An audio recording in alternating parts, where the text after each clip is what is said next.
అమ్మగారికి చెన్నయ్య గారికి నా వందనాలు. కూడి వచ్చిన మీ అందరికీ నా వందనాలండి. మరి దేవుడు మా పట్ల ఎన్నో మేలు ఎన్నో అద్భుతాలు చేశారండి.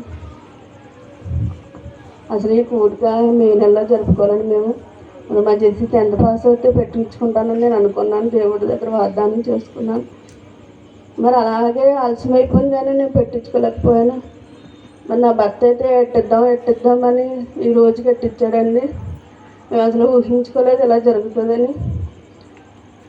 మేము సంవత్సరం పెళ్లి రోజు చేసుకుంటాం కానీ మా తోడుకాలను మేము వండుకుని మామూలుగా ఇంట్లోనే కేక్ కట్ చేసుకునే వాళ్ళు.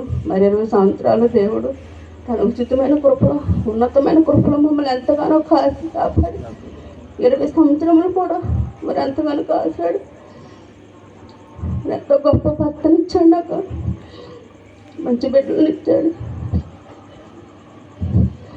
నా దృష్టిలో నా భర్త అంటే మరి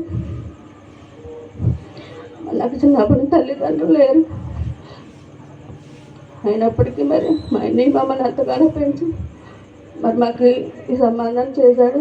నాకు వద్దని నేను ఏడ్చాను. అయితే మా అన్నయ్య ఒకటే మాట అన్నాడు, అందరూ కొడుకు తింటే బతకమమ్మ, చెప్పిన మాట అలిగితే బాగుపడతావు అనేసి ఒకే ఒక మాట నాకు చెప్పాడు మా అన్నయ్య. ఆ మాట కొట్టబడి మరి నేను పెళ్లి చేసుకున్నాను. పెళ్లి చేసుకున్న కానీ 20 సంవత్సరాలు అయింది కానీ నా భర్త ఒక మాట అంటాం కానీ ఒక దెబ్బ కొడతాం కానీ ఏనాడు కూడా నన్ను ఏమీ అనేవాడు కాదు. ఎంత ప్రేమ అంటే అది తల్లి చూపించదా ప్రేమ, తండ్రి చూపించదా, అంత ప్రేమ నా భర్త నాపై చూపించాడు. నా భర్తకి వందనాలు చెప్పుకుంటున్నాను. నా జీవితంలో ఎన్నో అద్భుతాలండి. మరి నా బిడ్డల విషయంలో కూడా ఎన్నో అద్భుతాలు దేవుడు జరిగించాడు.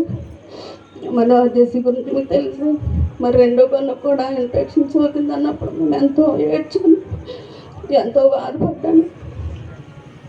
మరి దాసుల ప్రార్థన, సంఘం ప్రార్థన దేవుడు ఆలకించి మరి ఆ ఇన్ఫెక్షన్ అంతా తగ్గింది. మరి మనకి 2 కళ్ళుకున్న పవరు నా బిడ్డకు ఒక్కనికే ఉందని డాక్టర్లు టెస్ట్ చేసి చెప్పారు. దేవుడికి వందనాలు. మరి ఎంతో గొప్ప ఆరోగ్యాన్ని నా బిడ్డకి ఇచ్చాడు. మరి నిమ్మి విషయంలో కూడా మేము శోధన అనిపించి మరి నిమ్మిని కూడా ఎంతగానో స్వస్థపరిచాడు దేవుడు. ఆయనకి ఏమి ఇచ్చి కూడా మనం రుణం తీర్చలేమని ఆయనకి ఎప్పుడు రుణస్థిరమే మనం. మరి మా జీవితంలో ఎన్నో మేలు ఎన్నో అద్భుతాలు మరి నేను చెప్పలేను అవన్నీ. మరి దేవుని కృప వల్ల మరి కూడికి ఇలా ఏర్పరచుకున్నాం. మరి అడుగడుగున ఆటంకాలే. మరి మధ్యాహ్నం 2 గంటలు పోయింది కరెంటు. వంట విషయంలో ఎంతగా ఆలస్యమైపోయింది. నేను ఎంత ఆశపడ్డాను, ముందు అందరికి భోజనాలు పెట్టుకోవాలి, ప్రార్థన ఎక్కువసేపు ఉంచుకోవాలండి. మరి మనం ఒకటి తలింతే దేవుడు ఒకటి తలింతాడండి. దేవుని చిత్తమేమన్నదా. మరి మంచి వాతావరణం ఇచ్చాడు, ఆయనకే వందనాలు. మరి ఇప్పుడు కూడా ఎంతగానో వర్షం మరి స్టార్ట్ అయింది. దేవా నీకే చెప్తాను. మరి నీ చిత్తమైతే నీ కార్యాన్ని ఏ ఆటంకం లేకుండా జరిపించుకొని మరి దేవుడికి మొరపెట్టినప్పుడు దేవుడు ఎంతగానో ఈ గొప్ప ధన్యత ఇచ్చాడండి. మరి వచ్చిన వాళ్ళందరికీ వందనాలు. మరి అందరూ కూడా భోజనం చేసి మరి మా కుటుంబం కొరకు మా కొరకు ప్రార్థన చేయమని మరి మిమ్మల్ని అడుగుతున్నాను. సాక్షి దేవుడు నిలిచిన గారు.